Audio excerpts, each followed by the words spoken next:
Dios los bendiga a todos. Démosle un aplauso de alabanza, de adoración a nuestro Señor, a nuestro Salvador Jesucristo.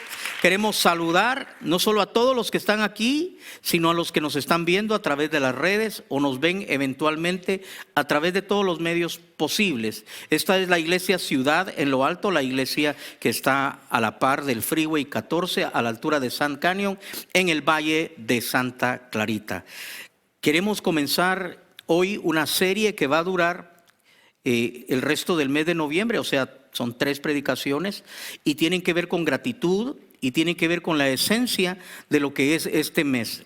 En Estados Unidos hay una celebración que es hermosa, es linda, es bíblica, es buenísima y es Thanksgiving. Es el día de darle gracias a Dios, de detenerse como nación a pensar en todo lo bueno, en lo maravilloso que ha sido Dios y poder adorarlo en familia, poder agradecerle, poder hacer algo para reconocer sus bondades. Para nosotros, la Iglesia de Cristo, acción de gracias es todo el año, 365 días del año. ¿Dicen amén? Sin embargo, se nos hace excelente la oportunidad de hablar del tema de ser agradecidos. Entonces, hoy quiero comenzar con un tema que hemos titulado Corazón Voluntario. Quiero hablar de generosidad, pero quiero hablar también y examinar con ustedes cómo ha sido la enseñanza de Dios al respecto de dar, de sembrar, de ayudar, de mover la obra de Dios hacia adelante a través de los siglos. Porque el Dios nuestro es un Dios inmutable, eso quiere decir que Él nunca cambia. Él es el mismo ayer, es el mismo hoy y es el mismo por todos los siglos. Entonces la Biblia nos da la oportunidad de conocer a Dios y poder entonces nosotros tratar con Él basados en la revelación de cómo es nuestro Dios. La Biblia es como si Dios dijera, conóceme. A través de lo que pasó en los tiempos antiguos, Dios te dice, estudia, escudriña la palabra para que conozcas al Dios a quien estás acercándote, cómo es el Dios creador, cómo es el Dios infinito, cómo es el Dios todopoderoso, cómo es el Dios que todo lo hace de acuerdo a su voluntad con el poder de su palabra. ¿Cómo es Dios a quien tú te acercas hoy? ¿Cuál es su carácter? No solo sus atributos, que Él sea todopoderoso, omnisciente, omnipotente, omnisciente, dije omnipresente, pero ¿cuál es su carácter? Es Dios misericordioso, es un Dios bueno, es un Dios que perdona, es un Dios que quiere salvarte y quiere bendecirte. A través de su palabra nosotros vamos entendiendo cómo es nuestro Dios y a través de Jesucristo se revela y se manifiesta su bondad para con nosotros. Y nosotros respondemos a la bondad de Dios, no solo con palabras, no lo adoramos solamente con cánticos. No solo son las cosas que decimos, sino que son las cosas que hacemos. Son las actitudes, son el comportamiento que tenemos en relación a Dios. Hoy tuve una plática muy linda con un jovencito que tiene un gran futuro en esta iglesia. Y hablaba con él y le testificaba y le decía, a veces no vas a sentir, a veces no te vas a conmover, a veces vas a pasar temporadas difíciles, pero tú no le sirves a Dios por emociones. Tú no le sirves a Dios por lo que sientes. Necesitas tener convicciones. Y le explicaba, convicciones son como las raíces de un árbol. Mientras más profundas son esas convicciones, más fuerte, más resistible, más duradero será ese árbol enfrentando tormentas, ventarrones o lo que venga. Tal vez lo doblen un poco, tal vez lo sacudan, pero las raíces le permitirán permanecer fuerte y fructífero, pase lo que pase. Y los hijos de Dios no permanecen por emociones, porque hay días que no sientes. Y le ponía el ejemplo de los hombres casados que trabajan y que se levantan un lunes y de verdad no quisieran ir a trabajar. Cuando ese despertador suena, es el sonido más horrible. Día lunes, se desveló, no durmió bien, yo qué sé, pero no ha dormido más que unas 3 horas, siente hasta adormecida la cabeza, pero se acuerda de que más le vale llegar a tiempo al trabajo. No puede darse el lujo, porque tiene esposa, porque tiene hijos y porque es responsable. Y entonces se levanta y se va al lavamanos y se echa agua fría en la cara. Y se quiere quedar dormido otra vez y se acuerda que no. Y se seca y como ya sabe dónde están los botones, hasta con los ojos cerrados se está vistiendo. Claro, después va con el pan. Se lo puso el botón donde no era. Se mete a su auto y a mí me pasaba, por cierto. Ya iba en el auto, ya entrando al Freeway 14, cuando ya me daba cuenta que ya estaba despabilado. Porque ahí en el Freeway sí más te vale que te despabiles, ¿no? Y llegas al trabajo y comienzas a hacer lo que sabes y tienes que hacer. Y todo eso es por convicciones, porque tienes familia, porque sabes que tu esposa, te despediste de ella y ella solo abrió un ojo y te dijo que te vaya bien, mi amor. Y te puso así la boca para leerse el beso. Y tú le dijiste, vaya, mi amor, Dios te bendiga. Pero lo haces por convicciones. Sin embargo, ya en la tarde, después de haber sacado la tarea, vienes alegre de haber sacado, de haber cumplido, de haber hecho. Llegas a casa y miras feliz a tu familia, te sientes digno, te sientes una persona que sabe hacer las cosas y que cosecha el fruto, que muchas veces no es por lo que los sentimientos dicen, sino por las convicciones, por lo que sabes, por lo que crees, por lo que eres. ¿Alguien está aquí? Lo mismo queremos de una iglesia madura, una iglesia fructífera, una iglesia de bendición. Es donde la gente tiene convicciones, es donde la gente tiene revelación, y la revelación que le muestra a Dios y le muestra cómo han de ser los hijos de Dios que tienen a ese maravilloso Dios. Eso es lo que lleva a una iglesia a ser fructífera, bendecida y exitosa. Y así es la iglesia donde yo quiero ser miembro. En donde me enseñan, en donde yo aprendo y en donde todos los demás tenemos convicciones que nos permiten vivir y servir de una manera correcta. Entonces lo primero que quiero leer es Colosenses en el capítulo 3 y versos 23 y 24, en donde dice y se expresa uno de los principios más poderosos de la vida del creyente. Dice así: y todo lo que hagáis, hacedlo de corazón, como para el Señor y no para los hombres, sabiendo que del Señor recibiréis la recompensa de la herencia, porque a Cristo el Señor servís. Ese es un principio. Eso es un principio de vida. Eso es algo que debe regir nuestro comportamiento, nuestras acciones, nuestras palabras, nuestro estilo de vida, hasta el día en que Cristo venga. Todo lo que hagamos de corazón. Para los hombres, no. Para el Señor. Por eso en esta iglesia hay gente que viene cuando nadie los vio, cuando nadie les ordenó, cuando nadie ni siquiera sabía, y vienen y hacen un trabajo que les llevó 2 o 3 horas de su tiempo en la casa, en el templo, en el edificio, y lo hacen sabiendo que mucha gente ni siquiera lo va a saber, mucho menos darles gracias. En donde a veces ni siquiera Pastor Edwin lo notó, o si se dio cuenta después de que ya lo habían hecho. Pero lo más importante es que lo están haciendo por una convicción profunda, una razón importante, y es una relación con Dios y el saber cómo quiere Dios que se les sirva. Entonces, nosotros hemos sido una iglesia que ha experimentado milagros financieros, que ha experimentado visiones que se volvieron realidad, sueños que se hicieron realidad. No sé cuántos de ustedes lo saben, pero este templo es el resultado de un sueño que nació de una manera espontánea en mi corazón hace muchos años, en el año 2004. En el año 2004 tuve un anhelo como pastor y se lo comuniqué al liderazgo.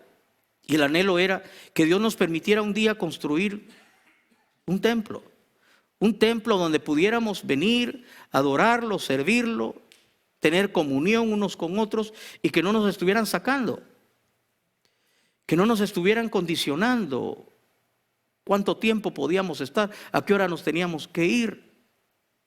A través de los años habíamos rentado, 17 años rentamos, y aquellas personas que nos rentaban fueron muy buenas, fueron muy, muy bondadosos. Pero hubo ocasión que nos dijeron los siguientes 3 meses no pueden usar el templo. ¿Y qué hacemos con todo este gentío? Seríamos más de 200 personas, a ver a dónde nos vamos a meter. Porque los siguientes 3 meses no pueden usar el edificio. Y los que están acá todavía de ese tiempo, recordarán que hacíamos grupos en las casas entre semana y los domingos. Bueno, el anhelo fue ese. Pero le pusimos al anhelo específicos. Porque dije, pero quisiera que ese edificio estuviera a la par del freeway. Y quisiera que ese edificio tuviera excelencia. Porque escuchando a un predicador muy admirado, él dijo, cuando construyas algo, no hagas edificio, haz un statement, un enunciado, que el edificio grite una verdad. Entonces yo quería un edificio que gritara que Dios es bueno, que Dios es maravilloso y que Dios puede bendecir a todo aquel que le crea. Amén.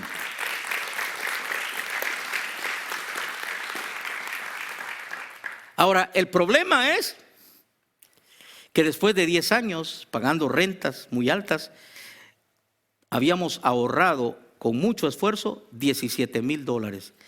Y me llega a avisar Pastor Eddie, que está acá en la tercera fila. No, segunda, es cierto. Es que ya estoy chocolate desde acá. Segunda fila. Pero él y uno de mi equipo también, Jaime Rodríguez, ustedes se acordarán, vinieron con la noticia de que había un agente de bienes raíces que les dijo a ellos, díganle a su pastor que está disponible este terreno y que está a la orilla del freeway y que ahí se puede construir una iglesia. Así fue. Y nos dieron esa información. Yo llamé a esa persona, me reuní con él y me dijo, si quieres ver el terreno, nos vemos ahí en 1 hora. Y Mary y yo nos paramos en esta loma, en este mound, y miramos el freeway, y miramos Soledad Canyon Road, y miramos hacia el norte, y en mi corazón yo tenía un grito que el vendedor no me miraba, él me miraba a los ojos, que yo lo estaba oyendo muy atentamente, pero no es cierto. Yo estaba diciendo, Señor, por favor, permite que nosotros hagamos esta obra para tu gloria y para tu honra. Yo quiero. Parecía niño yo por fuera muy formal. Ajá, sí, ok, all right. Pero por dentro, yo lo quiero. Y a la noche, hoy le pregunté, me atreví a decirle, ¿y cuánto se necesita? En Guatemala decimos el enganche, ¿va? Aquí se dice entrar en escrow, o el down. Y entonces me dijo $80,000 y con $80,000. El terreno costaba en ese tiempo, año 2004, $925,000, o sea, casi $1 millón, solo el terreno. Y reunimos al liderazgo a la noche y les conté y les dije, ese es. Sacamos el dibujo que había hecho yo en un whiteboard, justo a la par del freeway, al lado izquierdo, yendo hacia el norte. Y les dije, esto es, hermanos, esto es. Y el tesorero, ¿cuánto tenemos? 17,000. Y yo, 80 menos 17. Ay, santo Dios. Y si en 10 años solo juntamos 17, ¿cuánto más necesitaremos para llegar a los 80? Pero esa noche por la convicción y la fe y la generosidad de ese liderazgo, esa misma noche reunimos $80,000. Eso es lo que yo llamo un milagro financiero. Esa semana llevé un cheque de $80,000. Yo iba bien contento, dije. Y él me dijo, ¿cuánto te dije? 80. Pero no son 80, me dijo. My mistake. Yo estaba que no puede ser. Claro, por fuera yo seguía, ok. Pero por dentro decía yo, no. Y él me dijo, pero como fue mi error, porque fue mi error, te voy a decir lo que vamos a hacer. Vamos a entrar en escrow, pero tienes 6 meses para reunir $250,000. Y yo dije, hagámoslo. ¿Por qué lo dije? No sé, es una locura. ¿Cómo te metes a un proyecto así si en 10 años solo has juntado 17,000? Yo no sé cuántos pastores me están viendo a través de las redes y no sé cuántos pastores tengo acá en las bancas, pero sí les digo, hay momentos en que tienes que creer en una visión que viene de Dios, porque cuando Dios da la visión de verdad, Él también da la provisión. Y se necesitan gente que enloquezca de pronto a la luz de un anhelo, a la luz de una revelación, a la luz de una convicción, a la luz de un sueño, a la luz de un anhelo. Porque mucha gente por eso no ha empezado su empresa. Porque no todos somos pastores. Para mí ese es el ejemplo que puedo darte, porque soy pastor. Porque mi anhelo está en la casa de Dios. Porque mi anhelo y mi corazón está en las cosas que son para avanzar el evangelio al frente de una congregación. Pero muchos de ustedes, al no ser pastores, necesitan triunfar también en cualquiera que sean los ámbitos y las áreas donde Dios los ha puesto. Tienen que representar a Dios en las artes, en el negocio, en la empresa, aún en la política. Donde quiera que Dios quiera usarte, pero vas a necesitar fe y vas a necesitar soñar y creer que Dios, si Dios te lo manda, Dios lo va a hacer. Alguien oiga, hay gente acá que va a hacer cosas más grandes de lo que jamás soñó ni en su familia hubo, porque le creyeron a Dios y verán en Él la sobrenatural manera en que Dios se mueve. Reunimos el $250,000. Y no es que vino un millonario a decirnos cuánto necesitan. Que si existes por allá le digo venga. Porque todavía tenemos muchos proyectos. Pero me están entendiendo. ¿Cómo se logró? ¿Cómo se ha logrado todo lo que ustedes miran acá? La generosidad de un pueblo. De un pueblo a quien Dios prospera. Porque para que una congregación prospere, para que los proyectos de una congregación se alcancen, Dios debe bendecir también a los que Él va a usar para proveer. ¿Alguien está aquí? Entonces tengo 2 preguntas. 1, ¿sabías que a Dios no le agrada nada que no sea voluntario y de todo corazón? ¿Sabías eso? Es muy importante como pastores que le enseñemos a la gente que Dios no quiere nada a la fuerza. Que mire, y hay gente que no se atreve a decirlo, yo lo digo. Si no es de todo corazón, guárdatelo, porque solo lo estás perdiendo. Si no es de todo corazón, quédatelo, ve y cómetelo en un restaurante, o cómprate un pantalón, o regálate un viaje, porque Dios no lo va a recibir de todos modos, si no es de todo corazón, por amor y por fe, y por convicciones. Pregunta número 2, ¿sabías que Dios no necesita dinero ni cosas materiales que nosotros le podamos dar? Es importante que entendamos que Dios es espíritu y habita en una dimensión espiritual, y que Dios no necesita que nosotros le demos cosas materiales ni dinero. Él es dueño de todo el oro y la plata, Él lo creó. Somos nosotros los que necesitamos comprobar cuál sea nuestra convicción y cuál es verdaderamente nuestra fe. Porque el que no tiene fe y no lo sabe puede perder muchas cosas. Oye lo que te digo, ¿somos salvos por medio de la fe, sí o no? Entonces, ¿cómo sabes que tienes fe? Si la salvación es por fe solamente, entonces hay que comprobar uno si tiene fe. Si tengo un paracaídas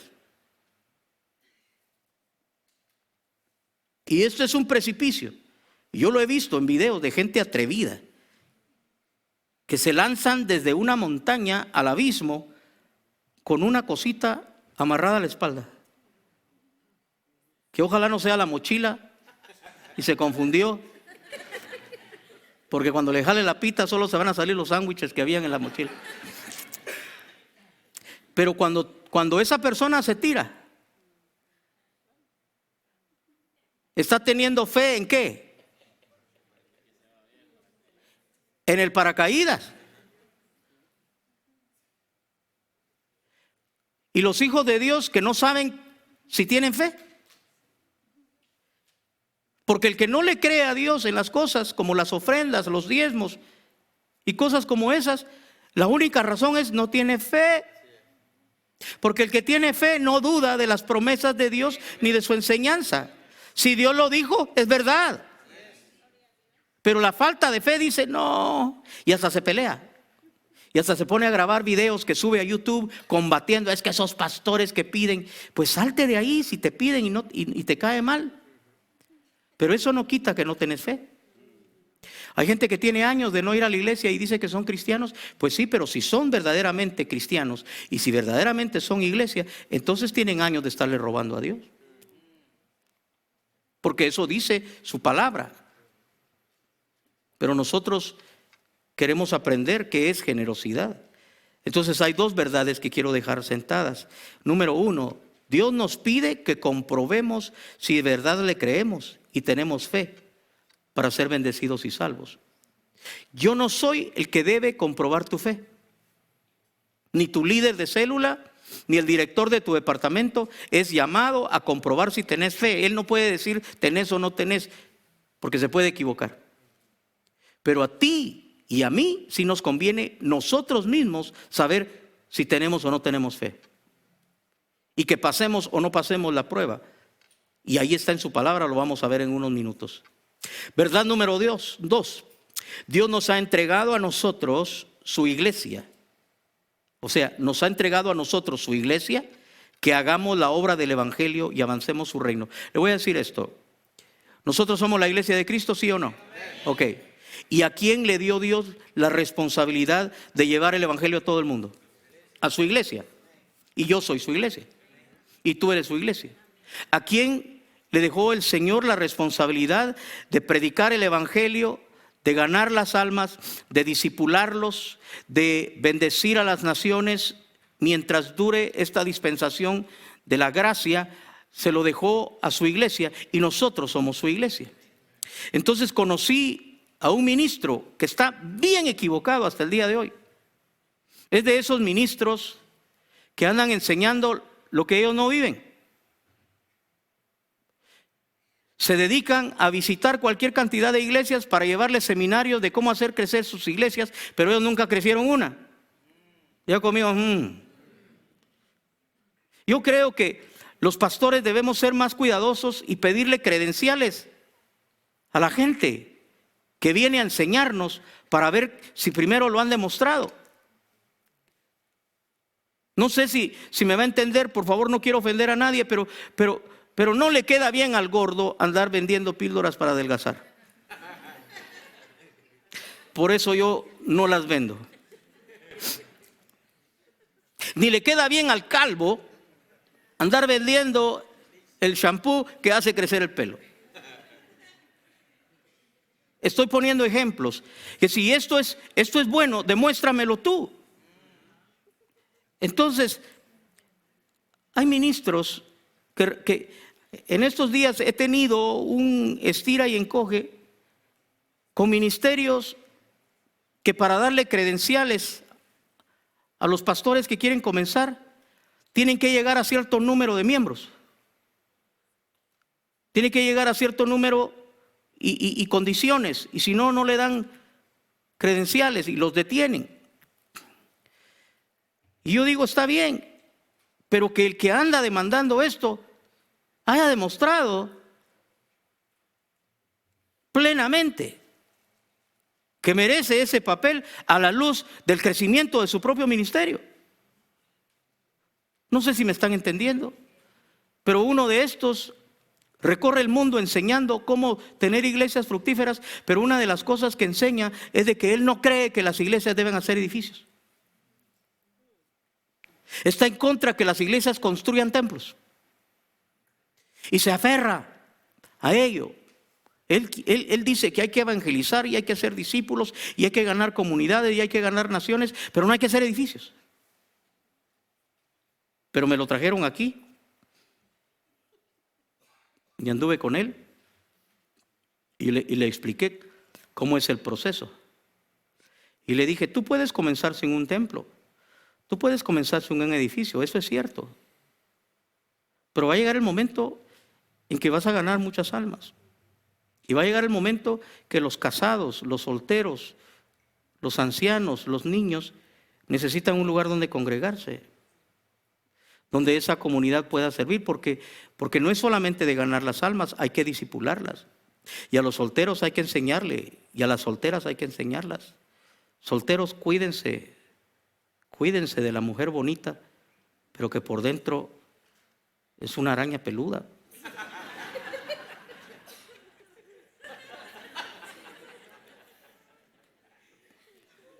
A las solteras hay que enseñarlas que es cierto que es alto, moreno, hermoso, buena sonrisa, pero ese es un alacrán. Hay que enseñarle al casado a que cuide de su esposa, a que sepa tener una relación correcta, que sepa tratarla bien y viceversa. Hay que enseñarles a criar hijos. ¿Alguien me está entendiendo? No es solamente porque una vez que ganaste las almas no las puedes estar tiradas. ¿Y dónde nos metemos? Debajo de un árbol podemos comenzar, pero ya cuando pasamos de 30 andamos rentando edificios. ¿Por qué? Y después de años de rentar edificios, ¿qué es lo que anhelamos? Tener algo que manifieste gloria a Dios y al mismo tiempo prepare generaciones enteras. Lo que la generación del 2004 y 2014 y de 2020 han hecho en este lugar, seguirá bendiciendo por décadas si el Señor tarda, y pudiera ser cientos de años que todavía sirva aquello que hicieron aquellas generaciones. Entonces, nosotros somos su iglesia y nosotros queremos ganar almas, pero nosotros entendemos que en este momento sobre la tierra nada se mueve sin recursos. Te lo propongo a ti. O te cuento el caso de Selvin, el amado Selvin Rodríguez, o el caso de nuestro amado Jason Carías en Texas. En cuanto empezaron a ganar almas y se empezaron a multiplicar, ya no les caben en la sala. Ya las sillas llegan hasta la cocina. Otros están metidos ya hasta el cuarto, ya no caben. Entonces, ¿qué hay que hacer? A ver, ¿dónde los metemos? Vamos a ir a rentar.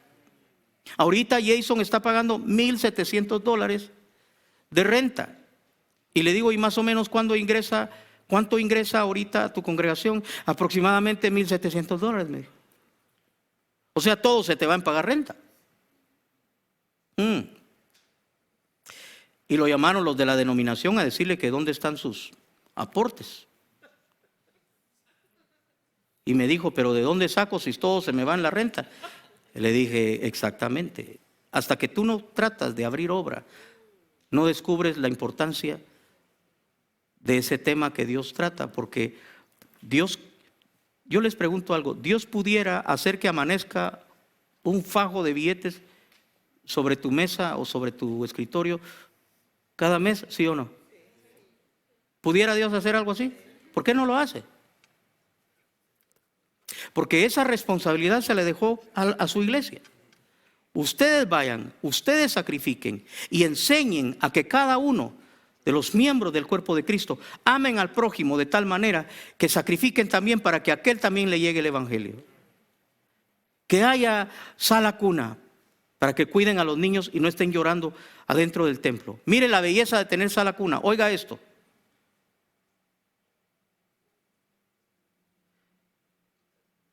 ese silencio es precioso. Pero si no tuviéramos sala cuna, aquí estuvieran llorando. ¿Y qué culpa tienen los niños? Gritón igual que la mamá.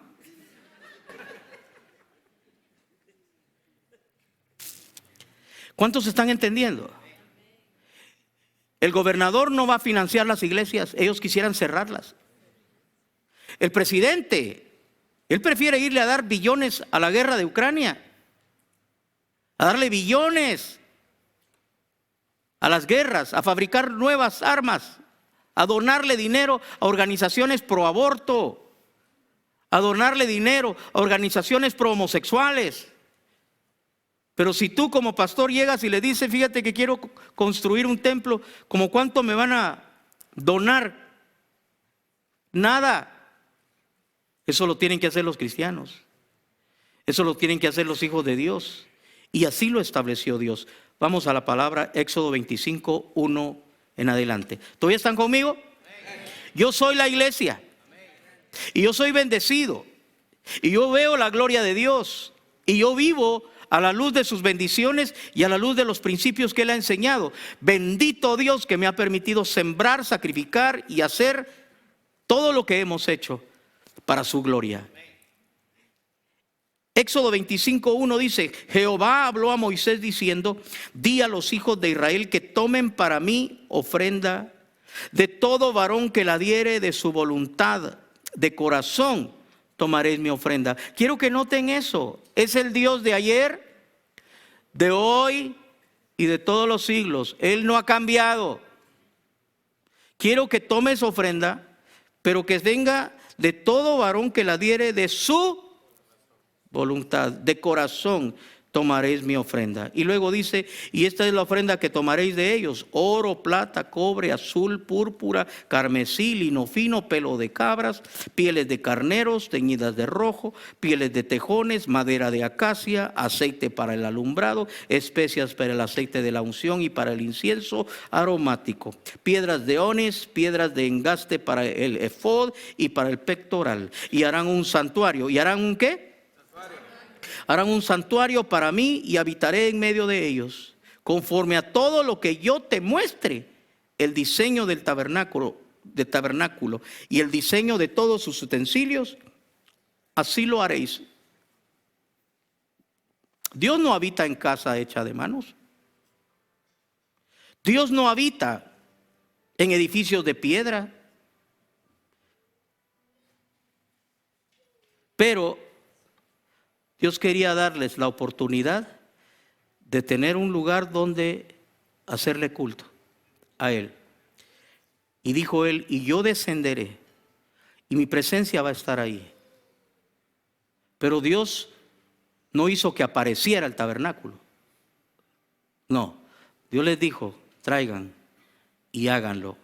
Entonces, estoy citando este pasaje como una similitud para que veamos el carácter de Dios, para que veamos cómo es el Dios al que nosotros adoramos, pero que veamos también cómo sus hijos, su pueblo, ha respondido a través de los siglos, y los bendecidos han sido ellos y los bendecidos somos nosotros.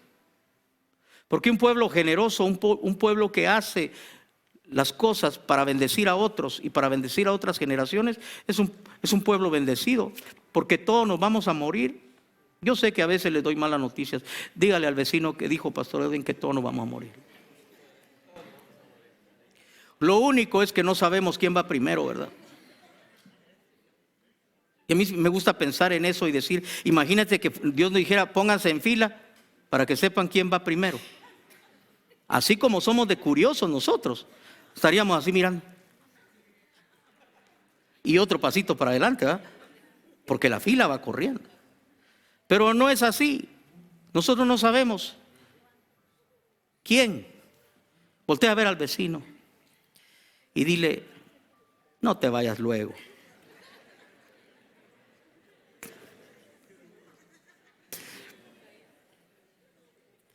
Entonces es importante que entendamos que nuestras recompensas no están en esta tierra. Nuestras recompensas están en la gloria eterna, en la presencia de Dios, porque viene el día en que vas a recibir de Él la bendición de su presencia, la bendición de una eterna convivencia y oír la voz de Él que dirá: bien hecho, hija mía, bien hecho, hijo mío, siervo mío, pasa al gozo. Porque entendiendo que las cosas de la tierra son pasajeras, son metálicas, son materiales, son temporales, conviene hacer tesoros en el cielo. El día que nosotros, esta generación, nos vayamos al cielo, si el Señor todavía permite que haya iglesia en la tierra, pues este edificio lo usarán otros. Y todo lo que le pensamos hacer, lo van a gozar también ellos. Pero nosotros no lo hicimos porque pensábamos quedarnos aquí. Lo hicimos porque entendemos que hay recompensas eternas que queremos tener. Éxodo 35, 4 al 9 dice: y habló Moisés a toda la congregación de los hijos de Israel diciendo: esto es lo que Jehová ha mandado. Tomad de entre vosotros ofrenda para Jehová. Todo generoso de corazón. ¿Todo qué? ¿Tacaño? ¿Todo amarrete? No. ¿Todo codo? No. Todo generoso de corazón la traerá a Jehová: oro, plata, bronce, y da la lista: azul, púrpura, carmesí, lino fino, pelo de cabras, pieles de carneros teñidas de rojo, pieles de tejones, madera de acacia, aceite para el alumbrado, especias para el aceite de la unción y para el incienso aromático, y piedras de onis y piedras de engaste para el efod y para el pectoral. Éxodos 35, 29 dice: de los hijos de Israel, así hombres como mujeres, todos los que tuvieron corazón voluntario para traer para toda la obra que Jehová había mandado por medio de Moisés que hiciesen, trajeron ofrenda voluntaria a Jehová. ¿Lo hicieron de manera a la fuerza? Todo el que tuvo corazón y todo el que quiso lo hizo de manera voluntaria. Vamos al último pasaje, Éxodo 36, de 2 al 7, dice: y Moisés llamó a Bezaleel y a Aholiab y a todo varón sabio de corazón, en cuyo corazón había puesto Jehová sabiduría, todo hombre a quien su corazón le movió a venir a la obra para trabajar en ella. Y tomaron de delante de Moisés toda la ofrenda que los hijos de Israel habían traído para la obra del servicio del santuario, a fin de hacerla. Y ellos seguían trayéndole ofrenda voluntaria cada mañana, tanto que vinieron todos los maestros que hacían toda la obra del santuario, cada uno de la obra que hacía, y hablaron a Moisés diciendo: el pueblo trae mucho más de lo que se necesita para la obra que Jehová ha mandado que se haga. Entonces Moisés mandó pregonar por el campamento diciendo: ningún hombre, ninguna mujer más traiga más para la ofrenda del santuario o haga más. Así se le impidió al pueblo ofrecer más, pues tenían material abundante para hacer toda la obra y sobraba. ¿Se acuerdan cuando yo dije: ya no traigan más? ¿Cuántos se acuerdan cuando yo dije: avísenle a todos, ya por favor no más? ¿No se acuerda? Yo tampoco. Pero qué bonito sería, ¿verdad? Que empecemos a recoger una ofrenda y digamos: hermanos, por favor, ya no den más. Cristina, ya no más. Pero qué tremendo es un ejemplo. Ahora, ¿por qué lo hicieron? Porque anhelaban un lugar, porque anhelaban a Dios y querían hacer cosas, y no lo hicieron con dolor, no lo hicieron de una manera obligatoria porque Dios no lo hubiera recibido. Lo hicieron entre todos. Y la ventaja de una iglesia, de una congregación que tiene esas convicciones, es que se hacen tantas cosas tan buenas y se hacen con la ayuda de todos. Se hace entre todos porque todos pueden un poquito más, alguien más que otros, pero entre todos se hace la obra. Quiero dejarlos con un último pasaje y de verdad, y aquí le doy vuelta a mí. Es Santiago capítulo 2 verso 14. Santiago 2:14 dice: hermanos míos, ¿de qué aprovechará si alguno dice que tiene fe y no tiene obras? ¿Podrá la fe salvarle? Todo lo que hagamos, todo lo que hacemos, tiene sus bases en nuestras convicciones. Pero ¿qué es lo que he visto yo? Porque tengo 30 años ya pastoreando. Y he estado aquí desde el primer día.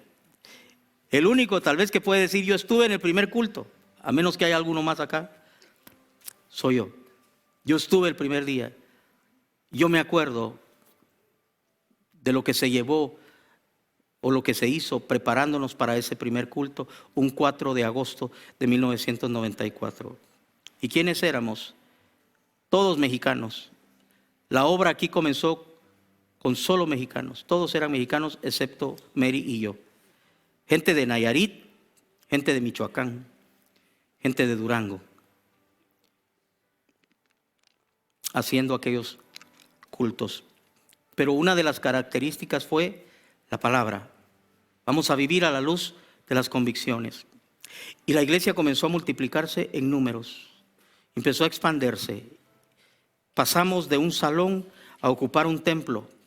Después ese templo ya no era suficiente, pasamos a un gimnasio. Después en ese gimnasio hacíamos 3 reuniones por semana y luego nació la visión de construir este lugar. Pero ¿qué es lo que yo he visto? Yo he visto la bendición de Dios. Alguien oiga mi testimonio. He visto a la gente que llegaron a este país como todos, comenzando con menos que nada, porque alguien que tiene nada es que no tiene nada. Pero hay gente que llegó y no tiene nada, pero sí tiene deuda. Hay gente que llegó acá debiendo $15,000. Hay gente que llegó acá debiendo más. Pero vino a un lugar en donde se predica la palabra bendita del Dios Todopoderoso, el Dios que bendice, el Dios que transforma, el Dios que abre las ventanas de los cielos, el Dios que te da dignidad, el Dios que te da capacidad. Y esa gente, a la luz de la palabra y a la luz del Espíritu, han sido transformados. Nunca volvieron a ser los mismos, porque aquella mente y aquel corazón fue ensanchado a la luz de la fe y a la luz de la palabra. Y comenzaron a creer, yo puedo, en Cristo Jesús todo es posible. Empezaron a dar pasos y aprendieron y soñaron juntamente conmigo. Porque el testimonio que yo les doy es real y verdadero. Fueron cosas que ocurrieron y siguen ocurriendo. Porque el Dios que tenemos es un Dios que hace lo imposible posible. Él te va a bendecir. Él te va a llevar a conquista, a triunfo, a victoria. Pero sobre todas las cosas, te llevará a ser de los que con gozo dicen: yo he sido parte de la iglesia que ha hecho la obra. Yo no me quedé afuera. Yo no me quedé sentado. Yo no me quedé estéril. Yo he sacrificado, yo he hecho de corazón voluntario. Y Pablo dijo al respecto: a mí me espera la corona. Yo quiero que te pongas de pie. Mis amados, Pastor Luis, ¿cuántos años ya de estar en Ciudad en lo Alto?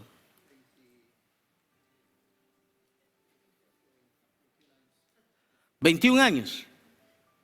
Y yo me acuerdo cuando no tenías barba, o si la tenías no estaba blanca. Y cuando las entradas en tu cabeza no eran para trailers, solo eran pequeñas. Héctor, ¿cuántos años aquí? 22 años. Nosotros hemos hecho esto. Y cuando nosotros nos vayamos, esto queda como muestra para que los que vengan le crean a Dios. Queremos que los que vengan después entiendan lo maravilloso que es vivir a la luz de la fe y de las obras, no solo de las palabras, para bendecir, porque este país, porque este mundo necesita una iglesia que de verdad le crea a Dios. Una iglesia generosa, una iglesia bendecida. Cierra tus ojos, vamos a darle a Dios gracias, Señor, porque nosotros entendemos que hacer tu obra y hacerla por las razones correctas, por medio de la fe y del amor por medio de la generosidad de personas que saben que hay Dios y que es poderoso para bendecirnos. Gente que sabe que las ventanas de los cielos se abren sobre aquellos que hacen su voluntad. Bendícenos, Dios, bendícenos poderosamente en el nombre de Jesús. Amén y amén. Démosle un aplauso a Él.